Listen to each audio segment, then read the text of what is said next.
Cousins in the 36 car. To his outside, it is the Avonlea Group of Companies 29K, Ryan Karalik. Inside row 2, it's the A1 Environmental Miller Race Engines A1 of Ian Russo. To his outside is the Regent Construction S&S Tire Miller Race Engines number 7 of Danny Staff. Inside row number 3, driving the 48 car, this is Jerome Guillot.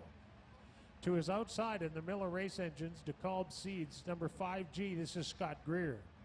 Inside row 4, starting 7th in the Custom EDM Systems Transfer Miller Race Engines 57, it's Kevin Sexton. To his outside, your current point leader and the guy that's the good article on him in the program tonight in our Revved Up magazine, the 10W, sponsored by Emery Demolition, K4 Equipment, and Miller Race Engines. That is Ward Emery. Inside row 5, the 1R. The veteran is Rick Delane, starting 9th, and to his outside, the X5, sponsored by St. Vital Electric. That's Rob Gordon. Rob Gordon, when did he start racing? He started racing back when I did, 1980. He took a few years off, and when the money started to pile up, he decided to start burning through it again. He came back to racing. Inside row 6, that's the 11th starting spot. In the Janssen GM number 24, the driver's James Wald. To his outside in the Appraisal Pro Genuine Truck Service number 92, it's Justin Braun. Row 7 inside has the number 8 of Al Giesbrick. And starting in the scratch spot, the 14th position, this is Lee McRae, the only Ford-powered car in this event.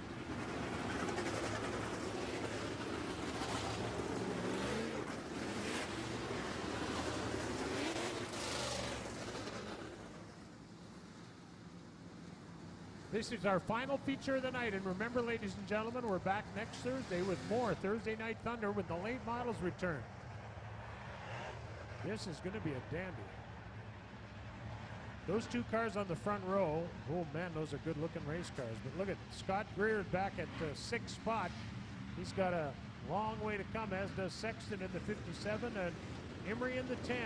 That's a Wazota rule. They invert the top 8 by point average. So the guy with the best point average is the number 10 of Ward Emery. So the guy on the pole has the 8th best point average. And then on the outside, it's 7th best point average, and so on back. Ward Emery has the best point average in the 10 car. The 57 of Sexton has the 2nd best point average spot. That's why they handicap them that way, so we don't, as race fans, just sit here and watch the fast cars drive off. They've got to work their way through the field, and we're going green for CWA.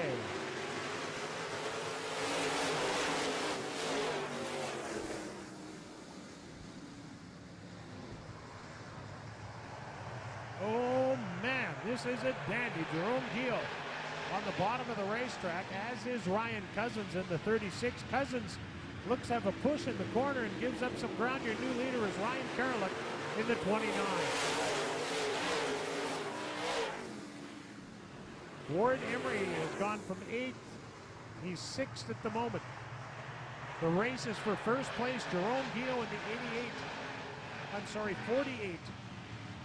Looking good on the bottom, but the 29 of Karalik is also looking sharp on the high side of the race. Oh, we got a spinner. Justin Brown spins in turn 4. Justin Brown, he started in the 6th row outside the 12th starting spot. And I don't know if he had help. I don't know how that happened. I didn't see it. The 9 of Lee McRae is in the infield again. He's got problems with the Ford tonight. That's a great looking car, that 29. I love that. Last year, the colors on that car were pink. Everywhere it's green. This year it's hot pink. It looks great. And as I explained to you earlier on, that's a new GRT, and Ryan likes the car so far. He said he's got to learn its ins and outs and figure out to get it to feel like home, but so far he likes it a few weeks in.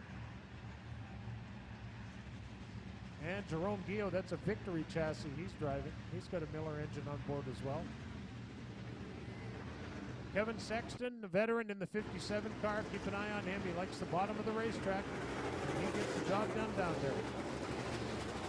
The 7 of Regent Construction, Miller Engines, number 7, Randy Staff.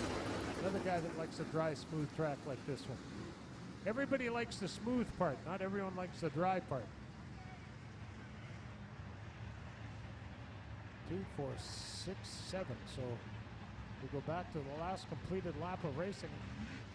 I don't know, has Guillaume chosen a lane? It's up to the second place car to choose a lane. It looks like he's chosen the inside. So that will move the 40, or that will move the 36 of Cousins to the outside of the 48. Hopefully, normally they get them all in the right spot in single file and then tell them to double up.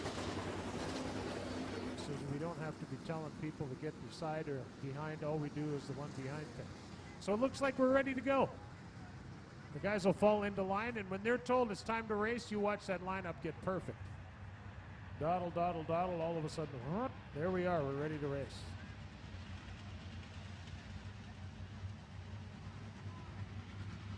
Well, the restart lead is with Ryan Karalik, and we're back to green for CWA.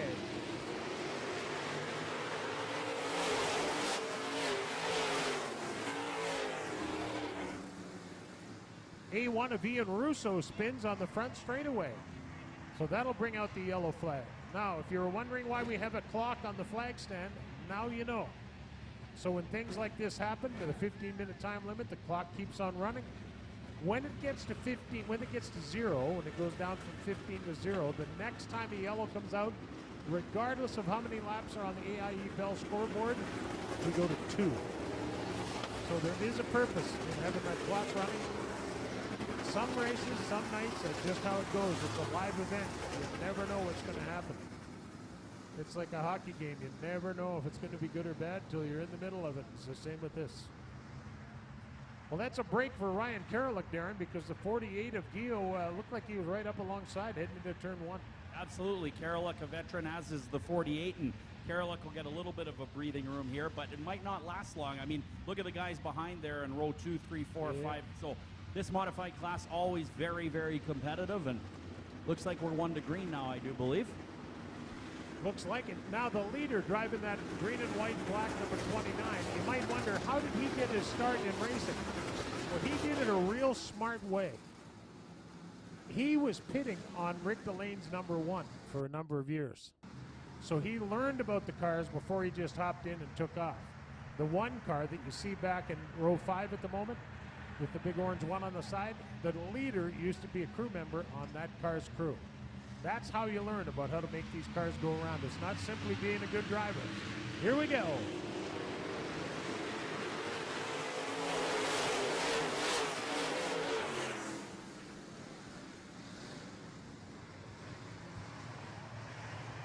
Oh, Jerome Guillaume's got the victory race car up front. He does at the moment, but look at the pack of cars from third back. Oh, holy cow.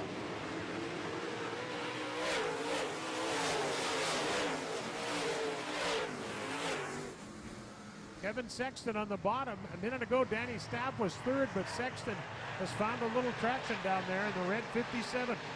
And he's gunning for second place. Slips up off the bottom just a little wee bit, but he's second at the moment. Kevin Sexton in the red 57. He started 7th. He's currently 2nd. 8th place starter Ward Emery is working on 4th place right now in the 10 car.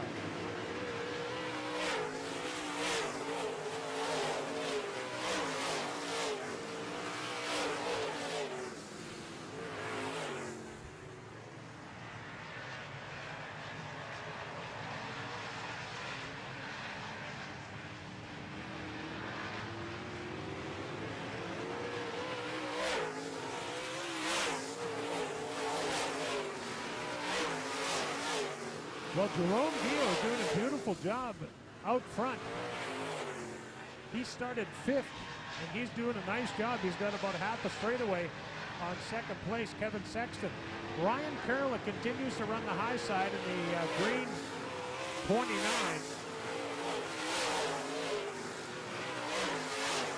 And Warren Emery's number 10. He can't hold it on the bottom. He'd like to have it underneath the 29 of Karalik, but he's unable to make it stick down there heading into turn 1. We'll see how it works in turns 3 and 4. Emery with a little bitter, but no, still slides up. He's right up alongside Karalik's 29, but about halfway down. 7 down, 8 to go. 7 down, 8 to go on the AIE Bell scoreboard. These are the big FM modifieds, and they're doing a big job right now. Kevin Sexton slowly catching the 48 of Dio. We'll see if he has enough time. But Kevin Sexton is closing the gap in the red 57. Ever so slightly with 6 laps to go. One little slip up by the 48 car. And that'll move the 57, who's within striking distance. Warren Emery, who started 8th, is now 3rd. So our 7th and 8th place starters are currently running 2nd and 3rd.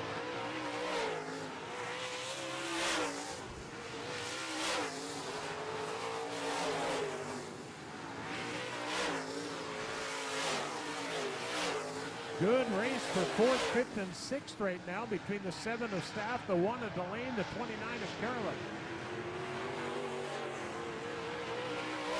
Lap traffic coming up now. Jerome Giel will be the first guy to encounter lap traffic. And in a case like this, when they're coming up on lap traffic, it's far easier to be second than it is to be first. First place car needs to make a move and fast. The second place guy gets to watch it for a little bit. Okay, Jerome Giel makes it by without incident.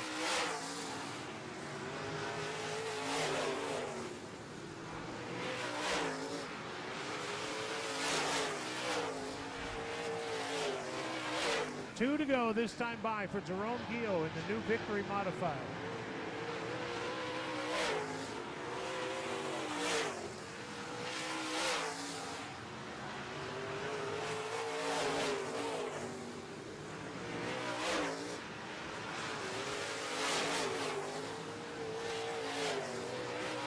Next time by, 1 to go. 1 to go for Jerome Giel. Oh no, we got a crash in turn 4. We have the 1 of Delane and the 10 of Emery. And I'm not so sure what happened there, but we'll leave that to our race director to figure that out.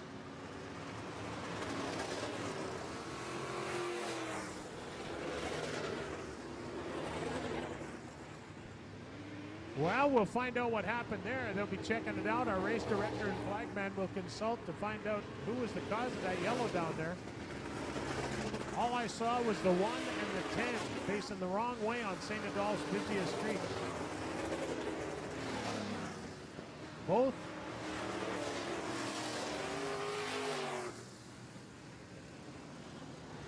Yeah, what number was involved there, Joe?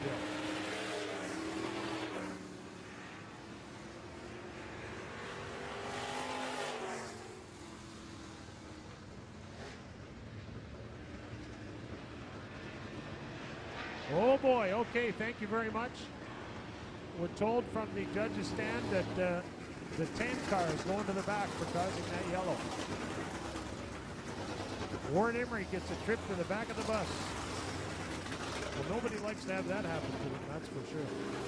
And with 2 to go, not a lot of ground likely to be made up. You never can tell, but well, that's a bonus for Delane, Staff, and the 57 and 7 respectively.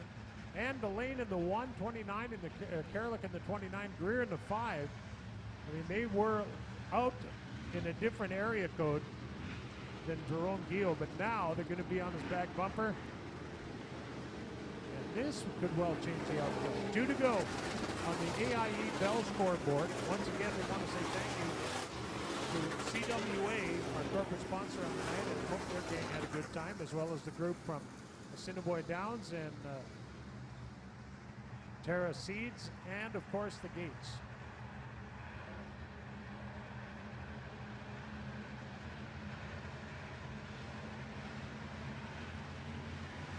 Going back to green for 2 laps. The green is in the air. Hang on. This is going to be a dandy.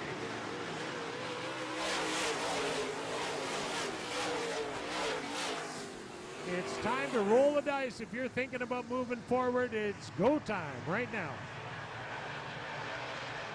Jerome Guillot with a little more bite coming off the corner. Sexton is able to get the 57 into the corner deeper, but off the corner, Guillot has the advantage. The white flag for Guillot. Rick Delane working the outside of the number 7 of Danny Staff, but there's not much traction up there. He's close, gets a little good bite off 2, but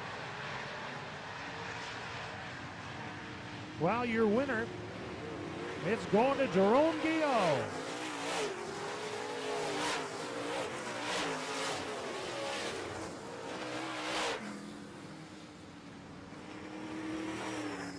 So your winner, Jerome Guillot, started in the 5th starting spot, and he gets the checkered. Kevin Sexton in the 57 started 7th. He gets a 2nd spot. Ward Emery started 8th and worked his way up into the top 5, but worked his way out of the top 5 just as fast. Danny Staff started 4th, ends 3rd. The 1 car, Delane, finishes 4th, and the 21 of Ryan Karalik rounds out the top 5. We'll get our winner down front here for a post-race interview in just a moment, and it can be bilingual because Jerome is Francais. He does know a little French, being that he is French. We'd like to thank you for coming and spending your evening with us. We know you have lots of choices, and we're glad to have you with us every Thursday night. Don't forget the late models are back next week. Oh, yeah. It's going to be a dandy. The late models are on track next week. We get going again next Thursday for Thursday Night Thunder. Be courteous on the way out of the parking lot, everybody. Goes just as easy if you let everybody roll in slow. And if you're not sticking around for Jerome Guillot's interview, once again, thank you for spending your evening with us. We look forward to seeing you next Thursday right here at Red River Co-op Speedway. Yeah. Well, we get him unbuckled. He's got his helmet off. So those of you that are still with us, how about a big hand for Jerome Guillot in the 48 car? These classes at Red River Co-op Speedway are not easy ones to win races in. There's, in every case, at least half a dozen guys that could get the job done.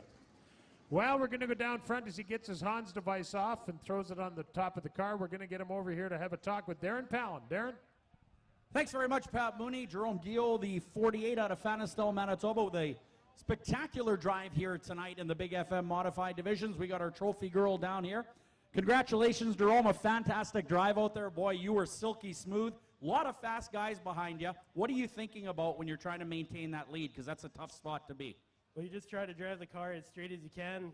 Try to keep the tires under you, keep the traction in the car, and man, that thing was good tonight. Holy crow. No doubt about it. And I mean, with these fast race cars, I mean, you want to step on the gas. That's your natural inclination, is to step on the gas as hard as you can. But sometimes you can't. You want to keep that car hooked up. That thing by the flag stand here, I was to the floor. That thing was awesome. No doubt about it. Anybody you'd like to thank that helps you out in the pits, or your sponsors? Absolutely. My girlfriend there, Rebecca, and Mike Shackelford. My dad helps me out a lot. He can't be here tonight. He hurt his back. He's at home watching on TV. All my sponsors, you guys can see them on the car. They all helped me out a lot, and that's about it. Congratulations, your winner tonight in the Big FM Modifieds, Jerome Guillot out of Fanistel. Back up to you, Pat Mooney. Darren, thank you very much. Congratulations to Jerome and his family and crew on the 48 car. It's nice to see him in the winner's circle. And, of course, we want to see you back here watching what happens in the winner's circle 1 week tonight for Thursday Night Thunder when the late models come back to town. Thank you again for spending your evening with us. We look forward to seeing you next week right here at Red River Co-op Speedway.